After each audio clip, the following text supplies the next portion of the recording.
Okay students, जैसे मैंने आपको बताया कि कन्वर्जन कैसे होता है। कन्वर्जन के लिए कोई भी बेसिक यूनिट लिखेंगे हम Q equals to N you.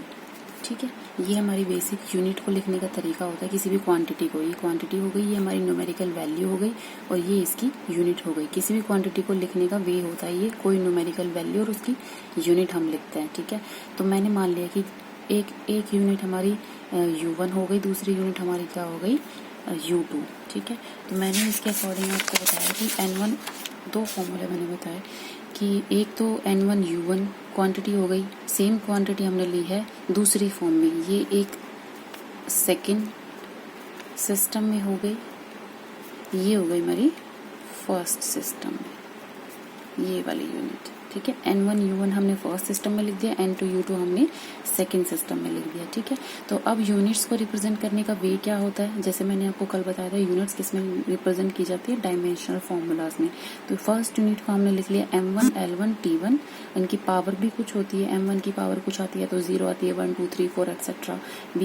L की पावर भी कुछ आती है 1 2 3 4 0, नेगेटिव में भी आ सकती है, C की पावर भी ऐसे ही लिखी जाती है। ठीक है, तो U1 की यूनिट को लिख दिया हमने फर्स्ट सिस्टम में, U2 को हमने लिख दिया सेकेंड सिस्टम में। ठीक है, तो अब अकॉर्डिंग टू कंजर्वेशन लॉ हम क्या लिख सकते हैं कि यूनिट किसी एक ही क्वांटिटी की लिखी है हमने डिफरेंट सिस्टम में, तो क्या होगा कि ये अकॉर्डिंग टू कंजर्वेशन लॉ दोनों कंजर्व रहेंगे, जो वैल्यूज आएंगी आफ्टर द रिजल्ट वो दोनों सेम रहेंगी। तो N1 U1 equals to N2 U2 हमने सब्सटीट्यूट कर लिया। ठीक है, मैंने U1 की हमने वैल्यू सब्सटीट्यूट कर लिया है डायमेंशनल फॉर्मूला की फॉर्म में। ठीक है, N1 ये वैल्यू सब्सटीट्यूट कर लिया हमने। हमें क्या पता है कि अब एक सिस्टम से दूसरी सिस्टम में अगर हमें कन्वर्ट करना है तो क्या करना पड़ेगा, एक सिस्टम में हमें न्यूमेरिकल वैल्यू देनी पड़ेगी और सेकेंड सिस्टम में हमें न्यूमेरिकल वैल्यू निकालनी पड़ेगी, क्योंकि यूनिट्स तो सेम रहेंगी, जो डायमेंशनल फॉर्मूला होगा वो तो सेम रहेगा, सिर्फ वो जो वैल्यू में चेंज आएगा, न्यूमेरिकल वैल्यू में चेंज आएगा कि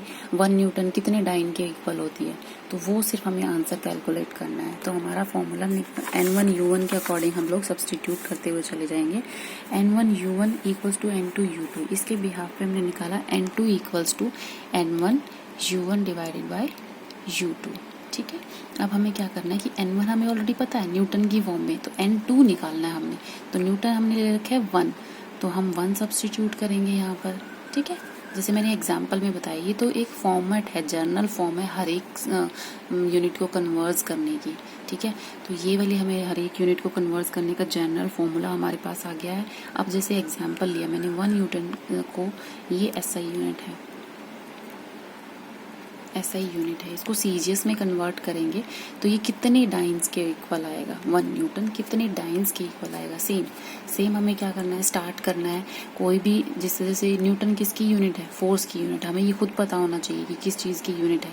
तो ये न्यूटन किसकी यूनिट है, फोर्स की यूनिट है, तो फोर्स की यूनिट के लिए हमें डायमेंशनल फॉर्मूला पता होना चाहिए, क्योंकि इसीलिए मैंने आपको डायमेंशनल फॉर्मूला कैलकुलेट कराए हैं। 3 चीज़ें इंपॉर्टेंट है इसमें, डायमेंशनल फॉर्मूला, कन्वर्जन, थर्ड है किसी फॉर्मूला को एक्यूरेसी चेक करना और कोई फॉर्मूला डिराइव करना। ठीक है, ये 3-4 चीज़ें हैं इस चैप्टर में इंपॉर्टेंट, और कुछ इंपॉर्टेंट नहीं है।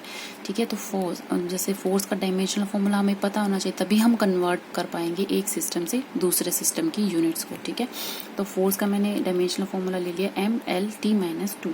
अब इसमें A, B और C की वैल्यू क्या आ गई, मास के ऊपर लिखते हैं हम A, मास के ऊपर हम क्या लिखते हैं A, L के ऊपर हम क्या लिखते हैं B, T के ऊपर हम क्या लिखते हैं C, इसकी जो पावर्स होती हैं। ठीक है, तो ये क्या होता है, A B C की वैल्यू हमारे पास आ गई 1 1 -2। ठीक है, तो यही हम इस फॉर्मूला में सब्सटीट्यूट करेंगे। N2 equals to N1 M1 upon M2 L1 upon L2 T1 upon T2। ठीक है, तो यही फॉर्मेट मैंने लिख दिया यहाँ पर। N2 इक्वल्स टू N1 की वैल्यू हमारे पास 1 है, M1 अपॉन M2 की पावर 1, A की वैल्यू मैंने सब्सटीट्यूट कर दी, L1 अपॉन L2 की पावर 1, ये B की वैल्यू मैंने सब्सटीट्यूट कर दी, T1 अपॉन T2 की पावर -2, ये C की वैल्यू मैंने सब्सटीट्यूट कर दी। ठीक है, अब आता है हमारा CGS, हमें SI सिस्टम टू CGS में करना है। कई बार क्या होता है CGS टू SI में भी पूछ लेते हैं, तो उसके अकॉर्डिंग भी आपको ध्यान रखना है। ठीक है, तो SI में क्या यूनिट्स होती है हमारी, SI में होती है मीटर kg में होता है, लेंथ हमारी मीटर में होती है, T हमारा सेकेंड्स में होता है, और CGS में मास हमारा ग्राम्स में होता है, लेंथ हमारी सेंटीमीटर में होती है, T हमारा सेकेंड्स में होता है। ठीक है, तो यही वैल्यूज हमने सब्स्टिट्यूट कर देनी है। ये फर्स्ट वाले में क्या है, फर्स्ट हमारा SI था और सेकंड हमारा क्या था, CGS। तो फर्स्ट वाले में SI वाले की यूनिट सब्स्टिट्यूट करनी है। M1 कितने में है, kg में, मीटर में लेंथ है और सेकंड्स में टाइम है। ये हमारा ग्राम्स में है, ये सेंटीमीटर में है, ये सेकंड्स में है। तो इसको ग्राम में कन्वर्ट करेंगे तो 10⁻³ ग्राम्स, इसका 100 सेंटीमीटर, और ये तो एज इट इज कैंसिल हो जाएगा। ठीक है, तो इसकी वैल्यू हमारे पास क्या आएगी, 10⁻³ इंटू 10⁻²। ग्राम से ग्राम कैंसिल, सेंटीमीटर से सेंटीमीटर कैंसिल, ये हमारे आ जाएगी 10⁵। ठीक है, N2 की वैल्यू हमारे पास आ गई 10⁵। ठीक है, N1 की वैल्यू हमारे पास क्या थी,